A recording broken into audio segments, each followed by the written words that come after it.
Halo guys, hari ini vlog kita ya, saya ingin ke kantor pengurusan SIM ya.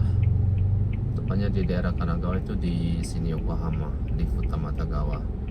Jadi saya ingin mengikuti tes tulis ujian SIM tipe 2, itu untuk bisa mengemudi kendaraan penumpang komersil ya. Karena ini berhubungan dengan pekerjaan saya yang sering membawa tamu Indonesia, jadi kita harus memerlukan izin itu, kemudian juga kendaraan resmi yang berplat hijau. Jadi semoga hari ini aman, lancar, dan semoga lulus dan sukses, amin. Sebelumnya juga tidak diharuskan, tapi memang tidak wajib, tapi memang diharuskan untuk mempelajari soal-soal itu ya, seperti juga sebagaimana biasanya kita mengikuti ujian-ujian tes tulis, baik itu bermacam-macam ya, ketika ujian kelulusan sekolah, masuk kampus atau sebagainya. Nah, sama juga seperti ini. Jadi sebelumnya ini kan tes itu cuma ada bahasa Jepang, bahasa Inggris di beberapa tempat, tapi sekarang sudah banyak bahasa asing yang diterjemahkan untuk tes tulis ini, sehingga memudahkan kita warga negara asing di Jepang untuk mengikutinya. Tapi belum semuanya, terutama bahasa Indonesia ya. Alhamdulillahnya di Kanagawa ini sudah ada bahasa Indonesia ya, dan dibuka setiap hari. Jadi ini bisa jadi pengalaman juga ya untuk teman-teman yang ada di Jepang, atau juga yang pengetahuan bagi teman-teman yang ada di luar Jepang, bagaimana proses tes untuk mendapatkan SIM di Jepang.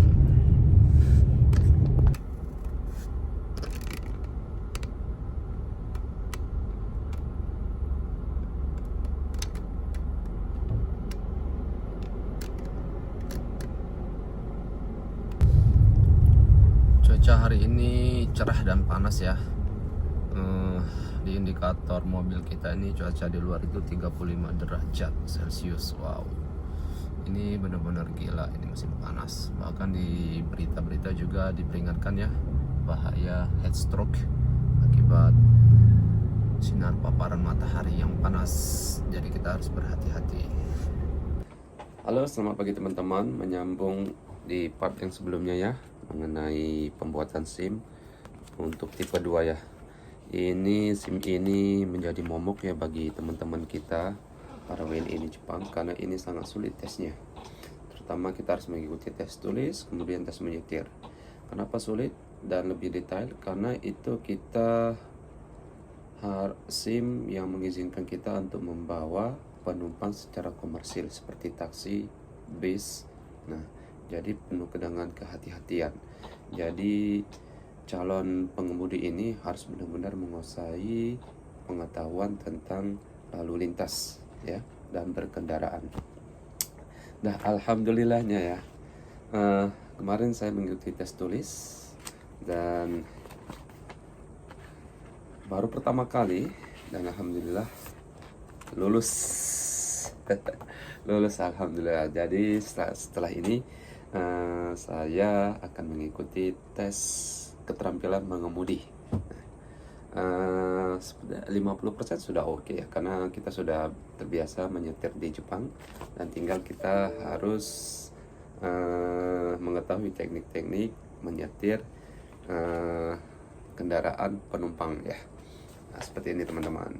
Jadi prosesnya itu secara garis besar saya beritahu, kita ke pengurusan SIM ya, di kantor pengurusan SIM, kalau bahasa Jepang Menkyo Center. Kemudian situ kita mendaftar ingin mengambil SIM tipe 2 untuk angkutan umum seperti taksi dan bis. Tipe 2 sudah tahu dan akan memberinya. Jadi ini SIM tipe 2 ini kalau di kode di tempat saya ini Futsuni. Nah, ini ada kodenya nomor 32. Kemudian di situ nanti kita akan dicek mata, tahap selanjutnya dicek mata. Kemudian di situ kita akan ditanya mau soalnya bahasa Jepang, bahasa Inggris, atau bahasa lain. atau bahasa Indonesia. Nah, karena sudah di daerah saya sudah ada bahasa Indonesia, jadi saya pilih bahasa Indonesia. Kemudian kita beli perangko untuk biayanya ya. Perangko di sini sudah tidak ada. Itu biayanya 4.800 yen atau sekitar 500 ribuan kalau dalam rupiah. Setelah itu kita akan masuk ke ruang ujian, menunggu petugas. Mulai kita dibagikan soal, semua itu bahasa Indonesia dan mudah dipahami. Tapi kalau kita tidak belajar dan menguasai materi, kita akan terjebak ya dalam soal-soal yang menjebak ya. Banyak soal-soal yang menjebak. Semisalnya apa ya? Kalau di Jepang itu ada rambu lalu lintas tanda panah. Walaupun di depan kita itu lampu merah, tapi jika panahnya itu ke kanan atau ke kiri, kita bisa lewat terus ya, tidak perlu berhenti di lampu merah, kita bisa lewat terus sesuai dengan arah panah. Nah, jadi itu pilihannya cuman yes or no ya, yes or no. Jadi kita tinggal pilih, jika benar tinggal kita pilih yes, jika salah tinggal kita pilih no. Nah, kemudian sistem penilaiannya itu poin ya. Soalnya ada 105 soal. Jadi kita harus selesaikan dalam waktu 50 menit, bayangkan. Nah, tapi kalau kita sudah bisa membaca soal sekali, dua kali itu, 1 menit mungkin bisa 2 sampai 3 soal ya, karena kita sudah paham apa yang dimaksud dengan pertanyaannya itu.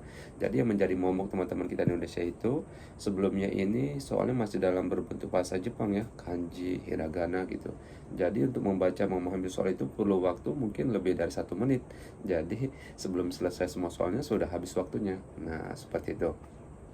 Jadi 90 soal itu single question ya, pertanyaan satu nomor satu. Kemudian dari nomor 91 sampai 95 itu ada triple question. Jadi satu nomor itu ada 3 soal, beranak deh ya, 3 soal. Jadi totalnya 91 sampai 95 itu ada 15. Jadi 90 yang single question tadi tambah 5 triple question tadi, jadi 90 tambah 15 totalnya 105 soal. Nah, seperti itu. Ya, alhamdulillah ya, kita lulus. Kemudian kita akan lanjut ke tes keterampilan mengemudi. Akan saya update ya ketika nanti mengikuti tes keterampilan mengemudi. Oke, terima kasih.